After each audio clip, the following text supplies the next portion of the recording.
It's certified 11 years in a row. Keeping a close eye on more storms moving through the state tonight. Alana. Yes, there's some severe weather out there, and we're keeping our eye on Tooele County because a portion of Tooele County and Juab County dealing with a severe thunderstorm warning as we speak. If this storm holds together as it tracks east, it will hit Tooele and the Rush Valley as we get close to the end of the half hour. This severe thunderstorm warning putting down lightning with 70-mile-per-hour winds. That's damaging winds, folks. This is right by the Dugway Proving Ground, so a heads up there. Dugway Cutoff Road is the road that's being impacted as that storm rolls through. It's not our only storm out there. We'll look at everywhere else. Our excessive heat warning is in effect, but do we get some relief as we roll into the end of our work week? We've got a drought update and your weekend outlook. This is what it looked like in Cedar City. Rain coming down in Iron County. Monsoon moisture at work. Jesse Harris taking this one. Nice to see a little bit of wet weather in that portion of the state. We've been dealing with the moisture funneling in, and now we're tapping into its potential. Central, southern Utah this afternoon, and we're watching as those storms develop in the west, because just like last night, we saw some of them hold together and impact portions of the Wasatch Front. Eastern Utah over the Uintas as well as Tooele County dealing with that warning, and then we jump down south where you see storms over south central Utah and in Washington County. A little quieter on the eastern side of the state. A new flood alert on the way. So the moisture yesterday actually helped us out. Look at some of these totals.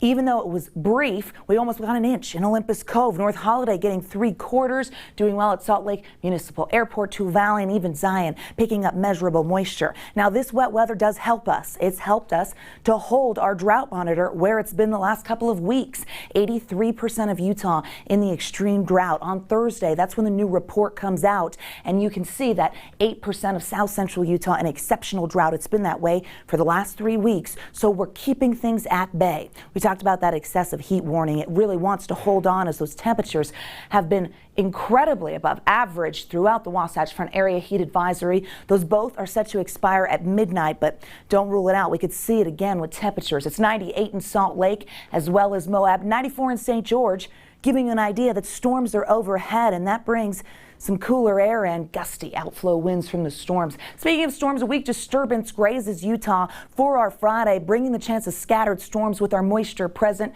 thanks to that Four Corners high and its clockwise rotation, keeping that moisture rolling into the state. Here's the timing. We go pinpoint into tonight. Southern half of Utah stays active even by 11 p.m. Nocturnal storms will be possible. We're not getting a tremendous amount of recovery in the overnight as lows stay in the 70s and 80s. Into tomorrow, our flood watch goes into effect for places like the Swell, central Utah, and the southern portion of the state. And we could start off with a little bit of rain for the Wasatch Front. Yes, some showers possible thanks to that disturbance that will come on through. Thunderstorms in the afternoon, they will be there, not quite as widespread as today. Into Saturday, storms more isolated in nature, but the slight chance will be there. But you'll notice overall drier conditions and temps on the up and up. So the heat, it wants to hang. Okay, as we roll into the Wasatch Front, mid-90s in Ogden, 99 in Salt Lake. We jump over to places like Nephi in the low 90s, West Valley getting to 95. We will see the chance of storms. The eastern side of the state, mid-80s near the basin.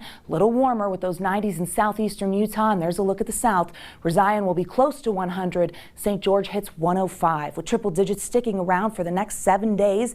And a slight chance Saturday through Monday. Best chance tomorrow. Looks pretty good with ripe moisture potential. Now the disturbance could cool us and keep us away from triple digits for tomorrow. We'll see what happens, but they come right back as we kind of look with that slight chance of a thunderstorm holding steady for the next several days. We don't completely dry out, and as a result, we keep our eyes on the storms. Glenn, Emily, over to you. All right, definitely bouncing back to those triple-digit temps. Thanks so much, Alana. Time now for a look at sports with our Wesley Ruff. And Wes, the field of golfers getting chipped